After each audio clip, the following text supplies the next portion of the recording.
Welcome to Hack Your Happiness. Where do you kind of rein it back and say, okay, like I can't micromanage all of this. I'm going to have to just take a deep breath. Everything looks good. Are you a teen or adult looking for more happiness in every day and ways to connect with people in your life? You've come to the right place. Hack Your Happiness is a podcast designed to bring you the behind the scenes of what brings iconic individuals happiness, plus their life hacks. I'm Mercedes. And I'm Anastasia. And we're the two teens behind Small Bits of Happiness. We're interviewing Olympic athletes, entrepreneurs, celebrities, and more. Throughout all of our episodes, you'll find great conversations, hacks that you can take away and try in your life, inspiration, as well as unique and surprising insights.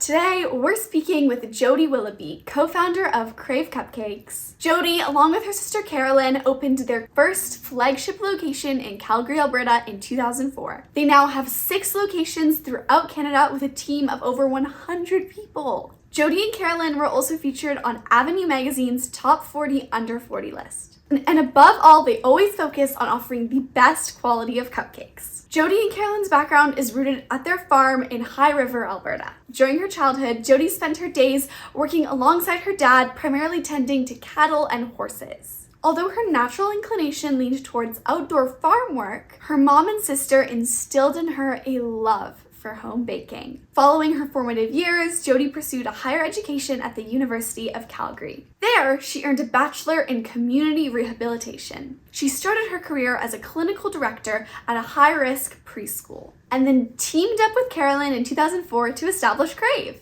On a personal note, Jodi is happily married with children. Welcome, Jodi. Thank you so much for having me. It's lovely to meet you both. Before we get into this week's episode of Hack Your Happiness, we just want to quickly say, check out our happiness wellness products designed by us for individuals of all ages to help you bring a small bit of happiness to your home with our tangible tips and tools. Check them out in the show notes. Thank you. I wish my sister was here. That would have been really cool. It's all good. We get it. Things happen and people get busy, but we're just so excited to be speaking with you today.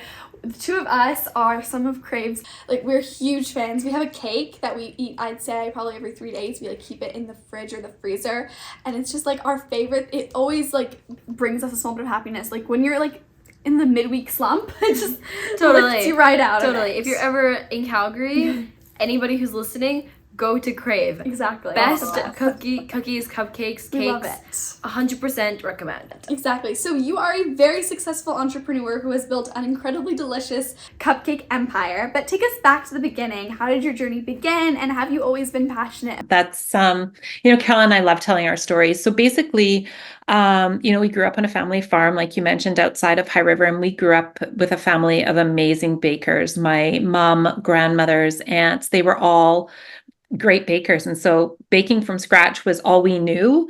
Store-bought and cookies were kind of like a treat in our house. You wouldn't see a package of Oreos or, that was something that was just a treat in our house. And so, I think growing up on the farm, being surrounded by these strong, very talented women really instilled in us the values of hard work. We have, really, our dad was a farmer, so we had that entrepreneurship, ingrained in us from a very young age as well. Carolyne loved to bake. She always baked. She learned to bake. She made my grandfather Starling's favorite shortbread, which were whipped literally by hand when she was 7 years old. And so Carolyne has always loved to bake. Like you said in the bio, it was really my mom and my sister were the ones that taught me how to bake, Carolyne especially, because when we started Crave, there was just the two of us. And so I was mixing, Carolyne was baking. And it's funny, even now, I'm still really a nervous baker because I never had to pull anything out. I was always mixing everything. So it's funny how you just have that natural inclination to go to what you know. But we would always take baking with us when we went out. So we were at my cousin's house and we brought some cookies, and my cousin was like, you should really sell this. And Carolyn's like, oh yeah. If I had $1 million, I'd open up a bakery and bake and make people happy. And then we kind of started thinking about it. And we're like, well, maybe we should kind of give it a go. And so we applied to some farmers. So first of all, we baked some cookies for my cousin, and we rented commercial kitchen space down in High River where we grew up. And we packaged We worked with a friend of ours. She designed this beautiful logo for us and this menu, and we delivered these beautiful blue boxes of cookies all around the city. And then we started getting a few orders from the menu because we had, our telephone numbers on there. And so then we're like, okay, well, let's look into this. So we looked at moving into a farmer's market, and we got turned down twice. Then we looked at renovating Carolyne and her husband Tony's house into a commercial kitchen space. And we're like, that's a lot. And then we found our retail space in Kensington. And so it was for lease. We had a business plan that we had been working on, pitched it to the landlord. Carolyne said, hey, do you want to do this with me? I'm like, absolutely. And so we just knew that we got along really well and that we knew how to work hard. And so we took a chance and we started practicing and baking and creating menus and creating cupcakes and buttercream that would go on top and cookies. And we opened our doors. And so that was in September of 2004. It'll be 20 years this September. And it was just crazy. We opened the doors and we're like, oh gosh, please, people come, please open, please come buy our baking. And then it really, Calgary embraced us, and we were so fortunate. We baked, we hired a few friends to come and help us. Within our first month, we're like, we can't work 7 days like this, because we would bake the product, sell the product, close the store. Our husbands would come and help us. Mom, sister, they'd come help us because, we just couldn't do everything ourselves. And so then we closed one day, and then that was for the longest time. That's why Kensington was closed on Mondays, because it was the only day that we could take off. And then, we had in our business plan to hire a pastry chef in 5 years, and we hired one in 5 months. And Cynthia's still working with us today. And then we always knew that we wanted to have another location. And so we actually opened a little satellite site on 17th Avenue, but it didn't have a bakery in the back.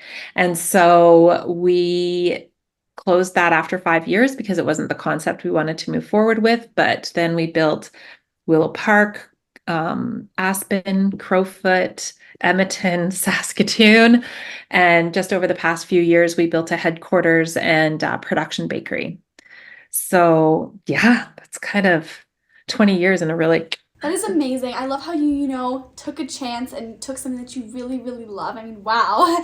You took something that you love and that was a part of your family and turned it into a huge business that's incredible and super delicious and definitely brings a lot of people happiness. Definitely. I mean, whenever we go to Crave, it's so busy and there's just a lot of people always in there, which is amazing. I know that sometimes you'll walk in, there'll be just a big line of people just ordering everything. Yeah. I mean, it's so amazing. And on top of that, I totally understand. I mean, when you had a smaller store, it just didn't really fit, what you felt was needing. And I mean, the space is so beautiful and so inviting. Exactly. And if it's not exactly fitting how you feel was needing. And I mean, the space is so beautiful and so inviting. Exactly. And if it's not exactly fitting how you feel like the space should be, you kind of need to say, I love it, but we gotta let it go. Exactly. But what I really, really love about your story is how you mentioned, you got turned down.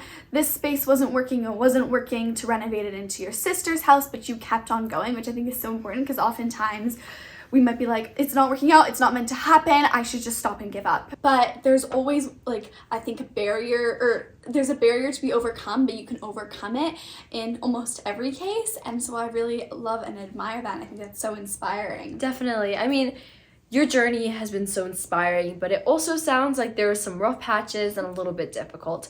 So what do you think your biggest challenge has been throughout your entire journey of starting Crave? And how did you overcome it? Yeah, that's and that's a good question too. I think it's changed, obviously, right? So when we first opened, I think one of our biggest challenges was getting people to take us seriously. We were too small to really be able to go to some of the distributors and say, hey, will you provide us with plastics? Will you provide us with flour? People wanted to sell us cake mix. And we're like, no, we don't want cake mix. We're baking from scratch. And so we had one of our ingredient suppliers come in. He goes, yeah, I'll see you in a few months. I'll be selling you the cake mix. But that was what we wanted to do, bake from scratch. It's all we knew how to do. Like, we still crack every egg, we still unwrap every pound of butter. Do you know what I mean? Like, that's just how we knew how to bake.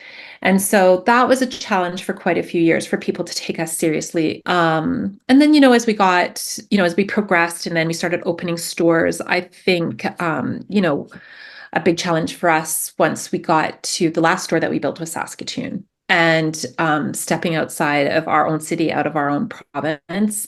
So we took everything back, kind of reset, made sure we had all the right people, in working for us so we could move forward. And then, of course, now we have like all these wonderful people that are working for us. And so we just want to make sure that we're doing things so that everybody can be happy and everybody can be proud. And so, that's always a consistent challenge, to make sure that we have work that is meaningful and that people feel inspired and that we're providing great opportunities for people.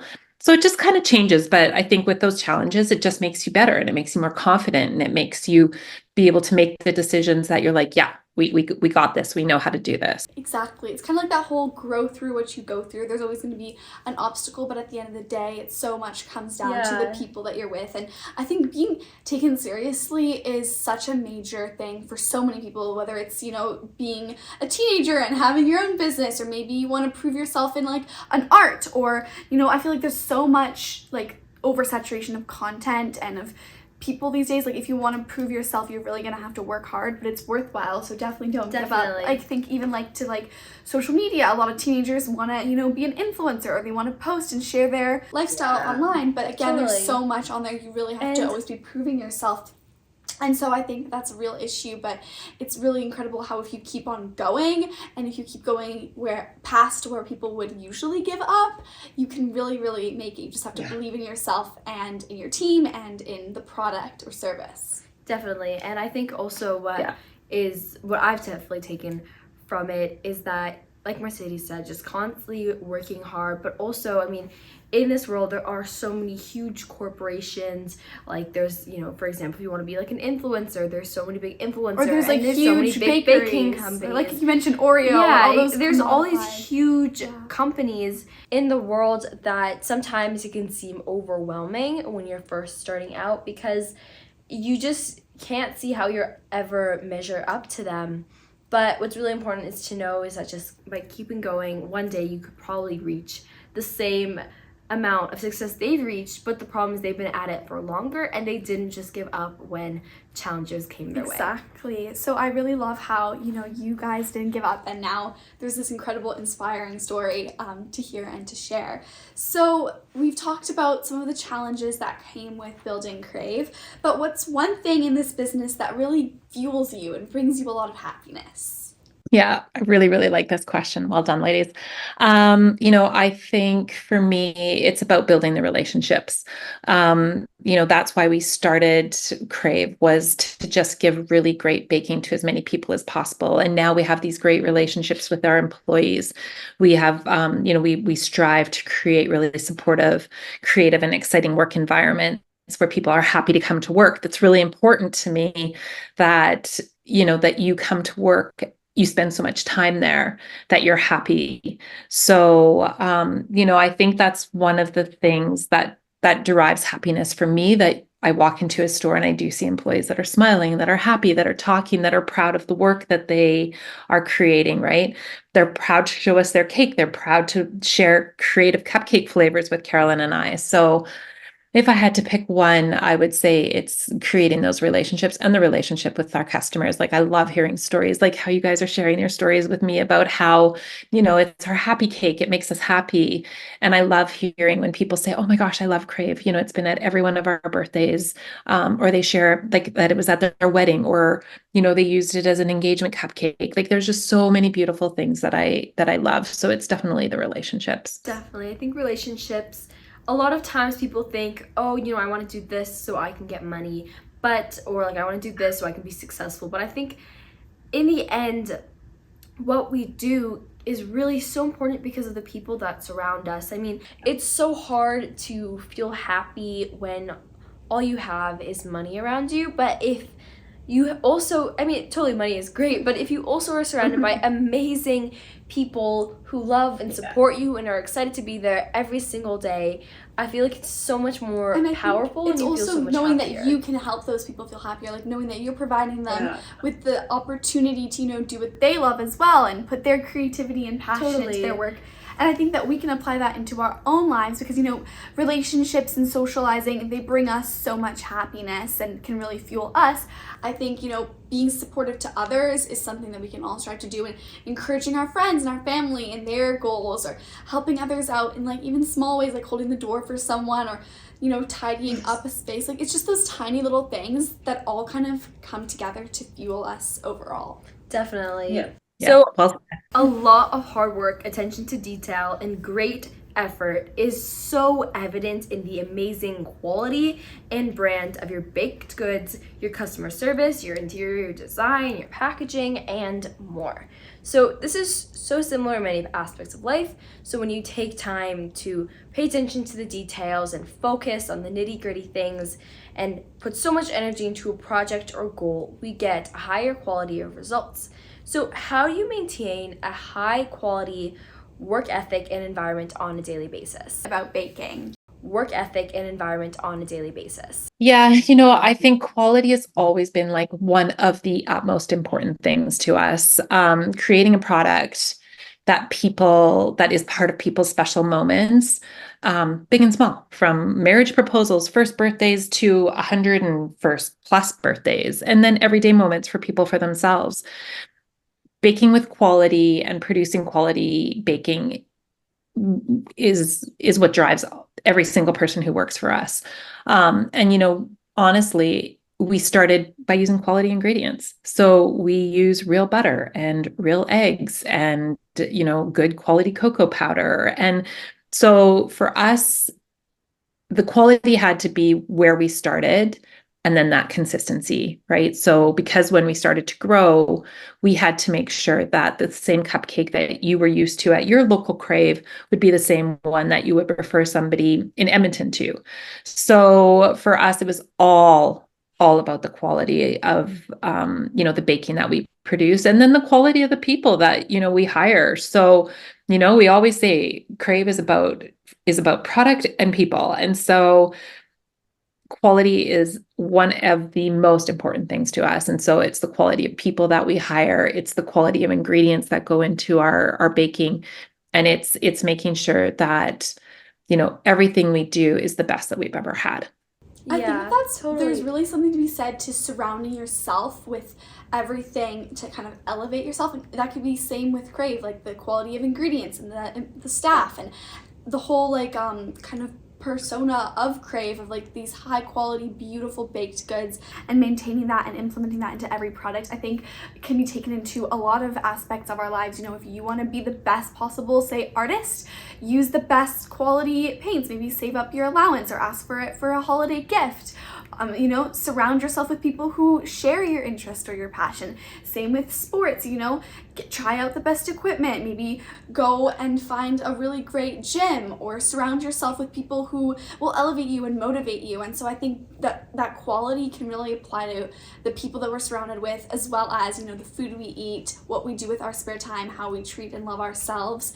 And so I think, you know, just kind of finding the most quality in your life is similar to Crave. Like, it can really grow your life into better Definitely. quality. And consistency, like you said, is key. I mean, the best way to build a habit, I mean, it takes 66 days to make a habit, but the way you keep it through the entire 66 days is just by being consistent.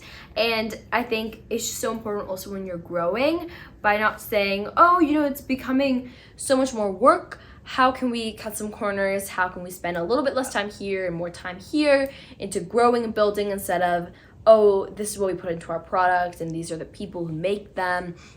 Because it's all of those really small things that create a brand, that creates if it's high quality and how, you know, it's overall perceived and how well it actually succeeds in the end. And exactly. I think that's what just differentiates taking your time and like making sure that you put your best foot forward in everything you do. Definitely. We always made sure too that we were surrounded by really smart people too. Like we hired a lawyer, we hired really good accountants, so that then along with everything, while we were, creating these beautiful products, we were also like setting ourselves up for success as a business as well. So yeah, good point in bringing it, like surround yourself by, good people. That's so important, exactly. But on the note of always trying to put our best foot forward and being the best version of ourselves, I think sometimes we can start to feel a bit perfectionist, always trying to micromanage all the details of everything. So, do you ever struggle with perfectionism in the baking industry? And how do you manage creating such beautiful, good quality products and not being overwhelmed with perfectionism? I mean, I think a lot of people struggle with that. When we were in the bakeries baking the product, we were responsible for what we put out. And so if something didn't look good, then we were okay to be our biggest critics and, take it away, not sell it, whatever, what we made those choices because we produced that. When we opened up more stores, we obviously couldn't be in every location every day baking everything. And so for us, we really had to trust the people who were producing the baking. I go back to the fact that we spend a lot of time training people, and we spend a good amount of time hiring people to make sure that we get people who have the same values that we do. So that, hopefully if somebody's working retail and they see a cupcake that is not iced to, and looks as beautiful as the one beside it, they would take that off and have that empowerment to not put that product out for sale. But it's a tough one, and there are times when we really struggle. And I think a lot of people that even work with us would be going through this same thing. And where do you kind of rein it back and say, okay, like I can't micromanage all of this. I'm going to have to just take a deep breath. Everything looks good. Everything tastes excellent, and let people, move forward. Because if you don't empower people to make decisions and are scared to bake and decorate a cake, they're never going to put that cake out in the cooler. So it has been one of those things that I think we've struggled with, and I think quite a few of our staff managers that struggle with it because they want everything to be perfect because they know that they're representing Crave and Carolyne and I as a brand as well. So I think, and it kind of lends itself into the next question, but I think we just make sure that everybody knows, what are we striving to do, and however you get there, as long as that end product is something that will make those moments special, then you're good. Yeah, I think trust is so important. I mean, it's so hard to, especially, I mean, if you're the ones running the bakery, you're in the driver's seat and baking everything, it's so much easier to have total and absolute control. But it is so much harder when all of a sudden you have 3 different stores and you can't be there all at once. You can't be saying, oh, I don't think this one looks that good. Maybe we can make another one and replace that. But I think it's so important just to have the trust that someone will see it and that someone will say, hey, this one's not looking the best. Can we make another one to replace it? And I just think it's so important to have those kinds of people in your life. Exactly. Again, choosing with quality, saying, hey, I know that this person's going to do a good job. I know and I trust the fact that they're going to be able to perform to the standard that I have set. Exactly, but I feel like it can be so difficult, especially when you're not the one, like Anastasia said, running all the stores. You can't be in all these different locations at a time, and so it's being okay with maybe once in a while something won't be perfect and accepting that. And as stressful as that might be to think of, it is just kind of the reality of when you're producing so many cupcakes and so many cookies, maybe 1 or 2 of them are not going to be perfect, and it can be hard to accept that. And I think that can translate into so many different parts of life, really any part. So what would you say are your top 3 tips for teenagers to manage perfectionism? Yeah, this is good. And I mean, I do have 2 teenage boys as well. And so, I this is a realistic thing that people struggle with. And it's, you do see it at younger ages. Like, I don't remember being something, obviously it was because, I was like, competed in different sports and things like that. But I just think, some of the things, and, I try to instill this in people. Like, I'm not the person doing the training every day, but I do work very closely with, our operations coordinator and our managers to make sure that staff are trained. I think that's a big one, having the confidence in your skills, and, set yourself realistic goals. Like, don't say, oh, I'm going to ice, this rosette cake and it's going to be perfect the first time I do it. If you set yourself little goals, okay, well, I'm going to start with this, this border, and then I'm going to start with the cupcakes, and then I'm going to work towards a cake, and giving yourself that grace period and giving yourself a chance to gain your confidence. I think that's a big thing is, having the confidence to make the calls, being able to give yourself some grace. Not everything is going to work out perfect every day, and just realizing that is one day, and you know what, that happens, and come back, start again, and move on, and learn from it. Okay, what didn't I do this day that, so many things went terribly, and just figure it out. So, I think a lot of them is just set yourself realistic goals. It has to be kind to yourself, and just have the confidence to learn from what, you didn't love about something that happened. Learn from it, forgive yourself, carry on. Definitely. I think setting realistic goals is so important, because then you're not preparing yourself to be disappointed. I mean, I think piping a rosette cake first try, I already have accepted that I'll never be able to do that, especially first try. Because never say never. Never say never. Maybe at one point, but just not right now, not first try. But just accepting that and saying, hey, I'm gonna do a first try, and I know it's not gonna be perfect, so let me just try doing it. It's probably not gonna turn out that well, but I did it, which is your goal. Your goal should be just to do it, just to try. And then the next time, maybe you can be, I want to be able to improve it just a little bit and do better, and just do baby steps, because you're never going to be able to achieve something huge. You're never going to be able to say, hey, I want to grow my, maybe you're an influencer and you want to grow your audience to 100,000 people in a month. Like, that's going to be really, really difficult to gain, but maybe you can say, I want to get to 100 followers in a month, and then I also want to get 100 likes on a post. And I think what you said about learning from those mistakes, and learning, even if you're saying, I'm going to pipe this cake and I'm not going to do too great, but I'm going to, learn from it, or I'm going to do this assignment in school, and maybe I won't do too great on the first assignment in a brand new course. By the time that I'm at the end of the semester, I'm going to understand the content so much better, and I'll be able to do better on my tests and my exams and further assignments. And so it's all about, going into a situation with reasonable expectations and knowing what you actually want to get out of it, because not every situation needs to be an absolute win. Like, yes, there's times in life when you're like, it's a final exam and you need to do good on it. But there's also times in life where it's like, it's a quiz. It's okay if I don't get 100%, because I can probably learn more from actually going through it and realizing the errors that I made. And so I think that applies to so many things, and your tips are excellent.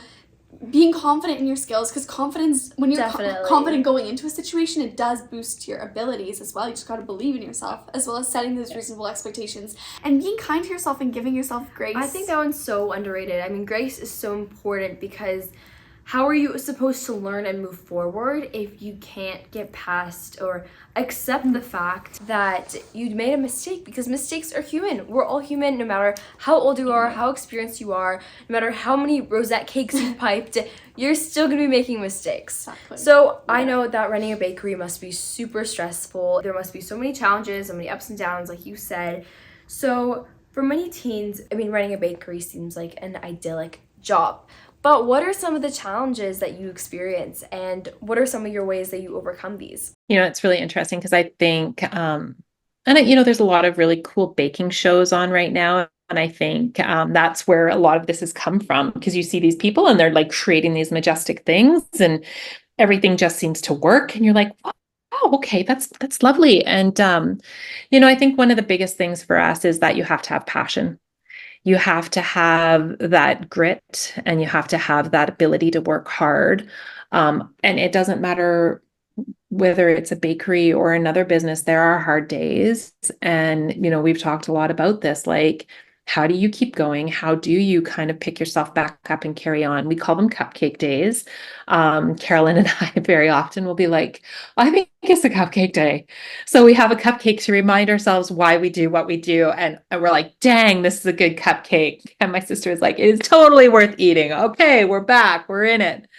You have to have that passion and you have to really believe in yourself, and it has to stay true to your values.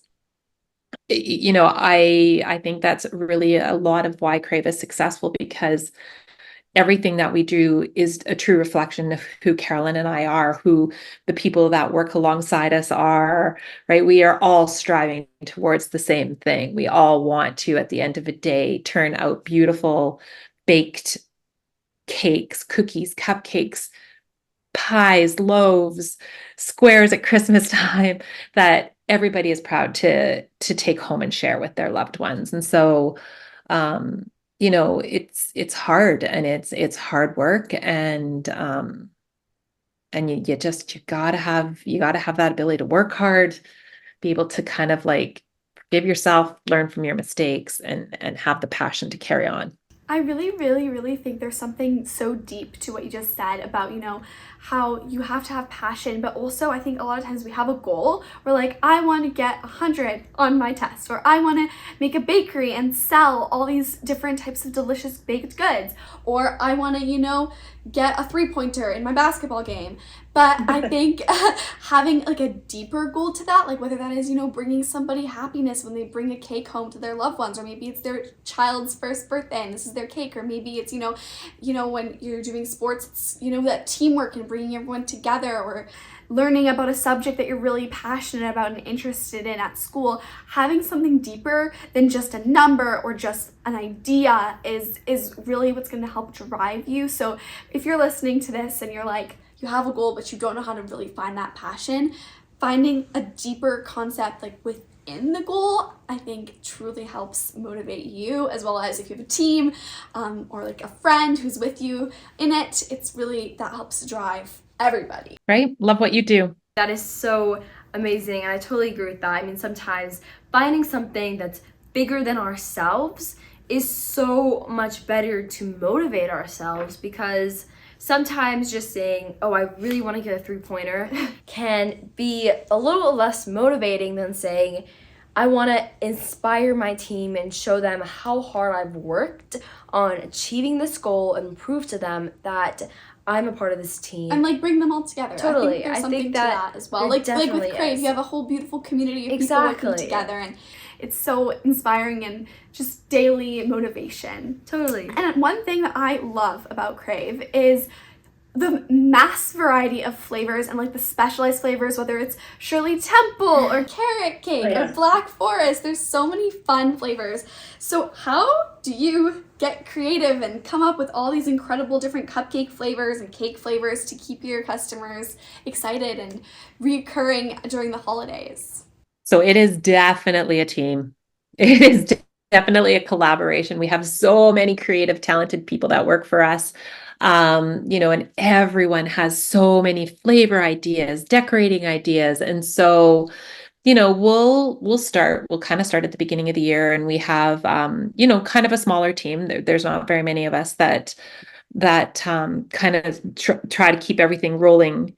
And so we'll sit and we're like, okay, what are some really great hit it out of the park cravings of the month that we had over the past couple of years? And we'll kind of pull some up, and then we'll send them to our bakeries and we'll say, okay, create us a Shirley Temple cupcake, right? And so come to us with your flavor ideas, come to us with your decorating ideas. And so it is across the board. Every single person who works for us will have had some sort of like part in the process, whether they're tasting it, whether they're the idea maker, whether they brought an idea to the table and it actually gets produced, and that's our craving of the month.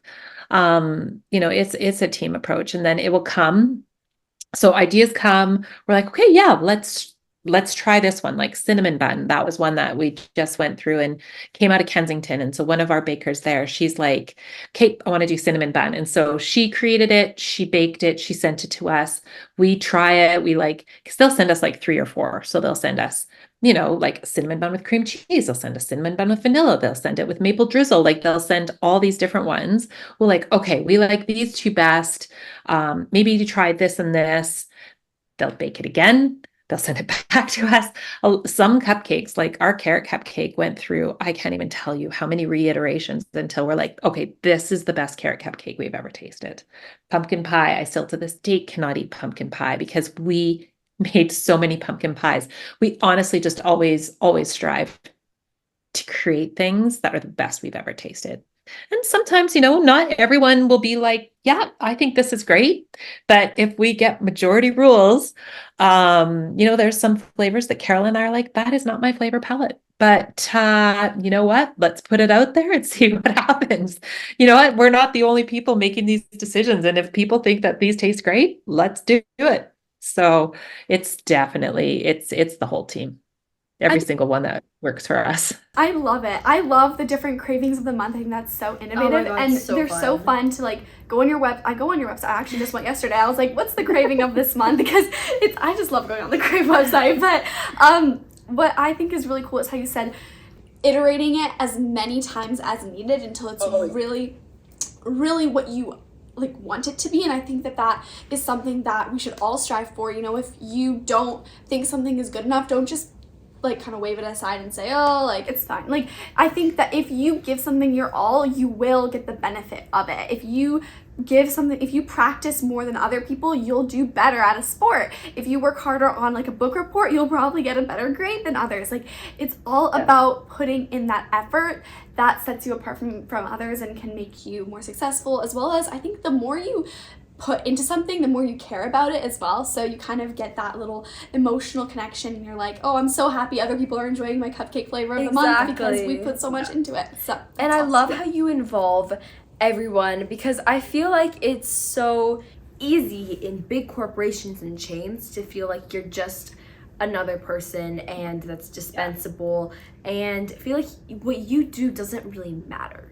But I love how you incorporate and say, if you have an idea for a cupcake, let us know and give us some samples, and if it works out really well, we can make it happen. And I love how everybody's somehow a part of it, like either taste testing or creating and making ideas. And I love how everybody is involved and how your business is not just growing more stores and everything, but your people that are working with you there are also growing with it, and they feel as if they're a part of this community where they're not just here and just to create cupcakes and bake. And I feel like that's so empowering. So can you share any behind the scenes moments from your amazing cupcake empire that our audience might find interesting or surprising? There was a couple I was thinking of. One is that we bake everything from scratch. Like I said, we crack eggs, we open butters. It was funny. People used to think there were secret ingredients. That's why we made everything taste so good. But we honestly use the same ingredients that if you were to bake a cake at home, that's what you would have. You would have your flour, your cocoa, your sugar, your vanilla. Like everything is just real ingredients. And I think that's really, really the key. We never try to get super complicated. We never take shortcuts. We never cut corners. It's just all real ingredients. And then the other thing is that a lot of people don't know that Carol and I own Crave, and that we own all of them. So everybody's like, oh, which one do you own? I go, well, we own all of them. And that we're sisters. So that's kind of one of the things that we like to tell people. And then the other thing that's pretty cool is that we, over the past few years, have created a consumer packaged goods line.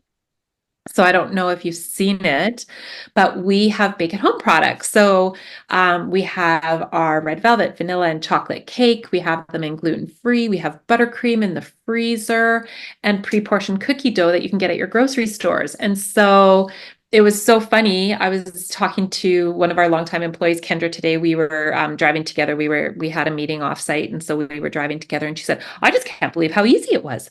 I made the cupcakes out of the chocolate cake mix." She's like, "It was so easy. They turned out perfect. They taste delicious." And I'm like looking at her. I'm like, "Yeah, Kendra." And she's like, "I know. I just have to keep telling people it was so easy. It tasted great."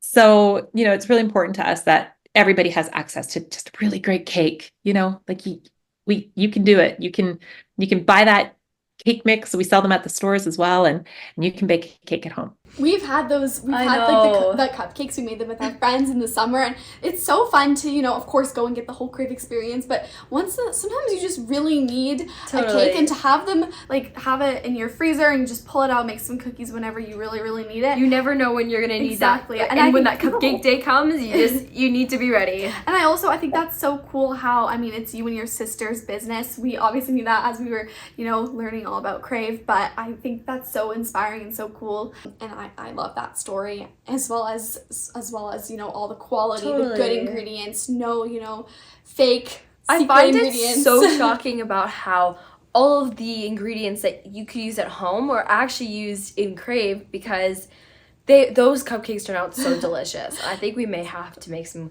cupcakes this weekend or the spring break, just to attempt at maybe getting a bit better, because Exactly. we're not as good as that's why we have our bakers. cake. Exactly. We have our cake. But running a business in the food industry definitely has long hours. So how do you balance running a successful business but also having time with your family and time to yourself as downtime? And how do you relax and take breaks? Yeah, I know that's a big one. We're lucky because we have lots of really, really great people that work with us. And so, it's really important that we make sure everybody takes downtime, that everybody has, that ability to just like, whew, okay, take a breather. So, for me personally, it's about being really present. So our boys have grown up with us owning Crave. So family dinners, talking about Crave, family holidays, Caroline and I would have to slip away and work. And so, I think it's really important to Caroline and I that, the boys, when they that we're present, that we're there, that they know that, like, for me to be present and just like set myself into a downtime mode when they are around. So that's been really important to us. We try to, go on family vacations. We really try to make space for ourselves. We take care of ourselves.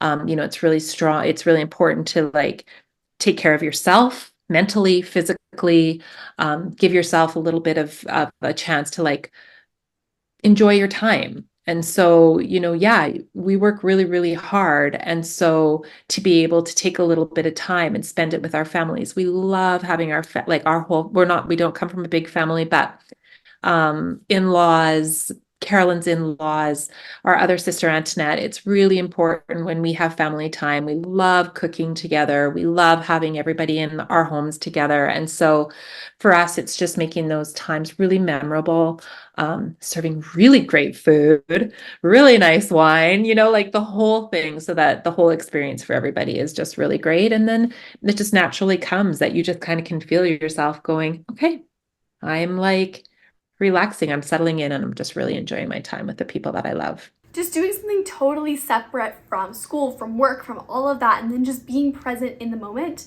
I think is one of the best ways to take downtime, because then your brain is totally in a different space. You're focusing on who you're with, the conversations you're having, the food that you're enjoying, and there's just so much other things on your mind. And that's the best way to kind of unplug from, the world that we're in, the constant go, go, go. Totally. I think that everybody has different ways of relaxing.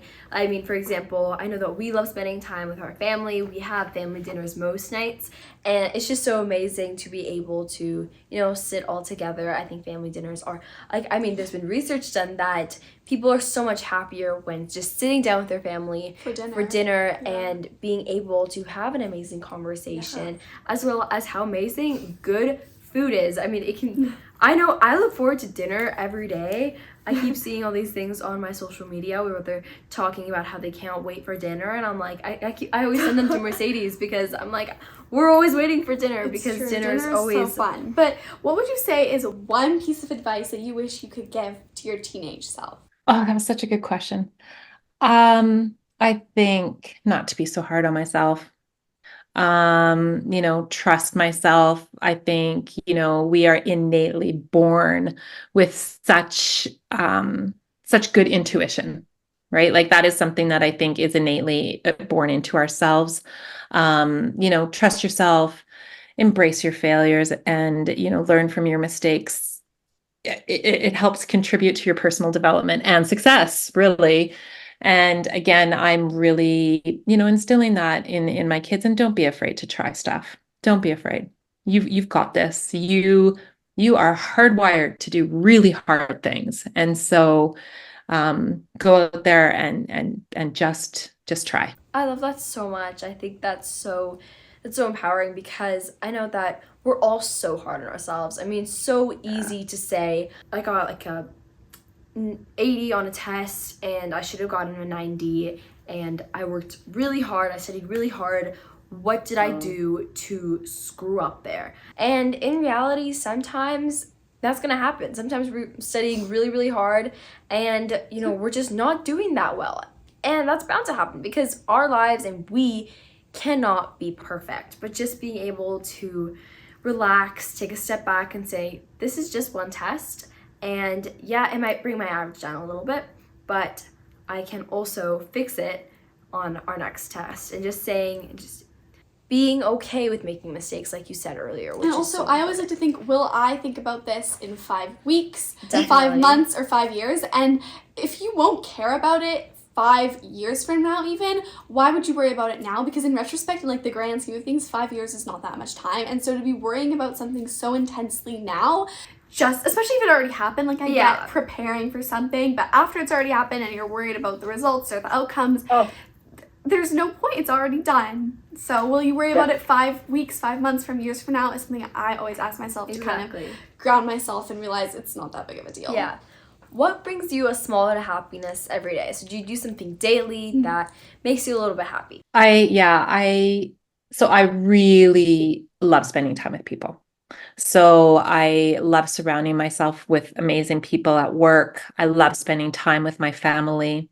Do enjoy a really hardcore Peloton. I'm a Peloton girl, so I like, I would say those are the three things that I really enjoy. I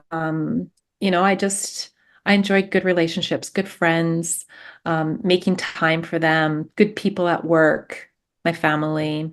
But it brings me a lot of joy. It's so important to surround ourselves with good people, and that socializing is just so important. I mean, even if you're an introvert and you get energy from being by yourself, which is totally normal. I mean, introverts and extroverts, there's nothing wrong with either. But if you're like an introvert, but you're surrounded by people who just don't make you feel good, it can push you to being alone even more.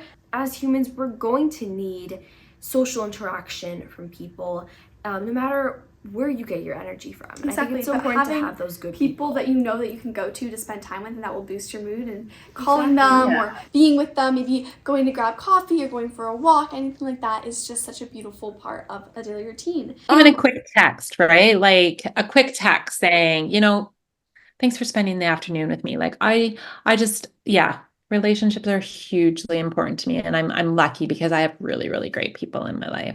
Oh, I'm so happy to hear that. It's you're right. Even those small little things like texting someone or sending them a funny video you saw on Instagram, like all of that is it's like a little daily mood boost. On that note of, daily things that we think about or do to bring us happiness, do you have a certain motivational quote that you really love and remember? And if you do, would you be able to share it with us?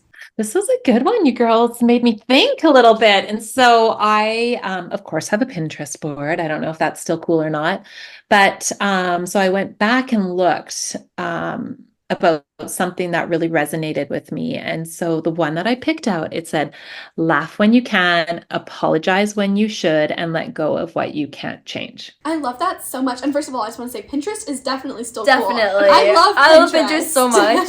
I was doing Pinterest at lunch today. That's always a good activity to do. Exactly. Love Pinterest. And I love that quote as well, because it's so important to have that balance of, loving and being happy, being aware of our mistakes, and also, just letting go of what we can't control. And I love that's such a great quote. Definitely. It can really consume you. So I thought, well, that's a really good. And so I even printed it off and put it up on, we have these little inspo boards that sit in front of Carolyne's in my desk. So I printed it off and popped it on my inspo board. So there you go. You just did a little daily reminder for me. So thank you. Yes. You're welcome. So do you have any upcoming news or events that is coming up? Anything exciting that you'd like to share with us and our audience? I have a couple. So one, it is our 20th birthday this year. So definitely watch what's coming. There's going to be some fun celebrations, some fun new things that we're going to share with, obviously, our supportive customer base that has got us to where we are. And we're growing. We want to open up some new bakeries. And so we are looking to hopefully bust into BC, I'll call it, move outside of the provinces that we're currently in. And so that's really exciting. We're really hoping that, in the next little bit, we'll have a couple more Crave bakeries in a couple of new cities. Yay, I hope really so too. And I'm very, very excited to see what you guys have in store for your birthday. I can't wait. Is there anywhere where our audience can find you to keep up with all this excitement? Yes, our Instagram, which our Instagram handle is Crave Cupcakes. And then we also have one in Edmonton and Saskatoon. But Crave Cupcakes is our main one. That's the one to watch. That's, we love Instagram, and our stuff is so pretty. So we get to share lots of pretty pictures. We have a newsletter too. Awesome. So you can go onto our website and sign up for our newsletter. There'll be lots of fun stuff. We'll link the website along with the Instagram into the show notes. So anybody who's interested can definitely go, give it a follow, sign up, which they totally should, because Crave is amazing. And I just want to say thank you so much for joining us today. Thank you so much. We really appreciate it. This has been such an amazing interview. You're both very lovely. So thank you. You are doing really, really great things. So you make a woman entrepreneur very proud. Thank you so much for listening to this week's episode of Hack Your Happiness, and thank you so much for Jodi to coming on today. We had an amazing time talking with her. We are the biggest fans of Crave, like I said at the beginning of the interview. We have a cake that we refrigerate, and it's like our little happy cake, and we eat it whenever we're kind of having a sad, stressful day, or just when we're having like that midweek slump that I think all of us have, and it just kind of rises us. It's one of our favorite brands, and so we had such a wonderful time talking to Jodi today and hearing all about the entrepreneurship and all the struggles that came with Crave and all the happiness that it's created for Jodi, Carolyne, and the whole Crave community. So Anastasia, what's your biggest takeaway? My biggest takeaway is just giving yourself grace as well as focusing on quality.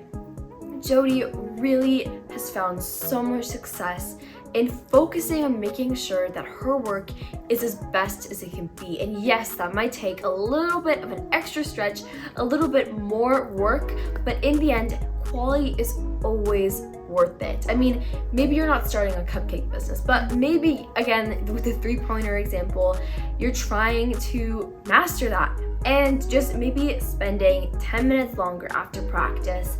And in the end, all of that builds up, and that makes you a better player, a better baker, a better entrepreneur, and a better person overall. My biggest takeaway from Jodi today is the importance of surrounding yourself with good people. I think so often as teenagers, we can get swept away into friend groups that are not the best for us, that influence us negatively, maybe don't motivate us, don't energize us, make us feel sad or stressed or bad about ourselves. But the importance of spending time with family, spending time with people who elevate you, who inspire you, and who make you feel your best is something that I think Jodi really did an incredible job about talking, and really inspired me to spend time with people who make me feel my best, and with my family. If you enjoyed this week's episode of Hack Your Happiness, please leave us a 5-star review on whatever your platform you're listening to. Also, please join our happiness family and support Hack Your Happiness by following us on whichever podcast platform you're listening on right now. It is totally free and totally amazing and worth it. See you next time!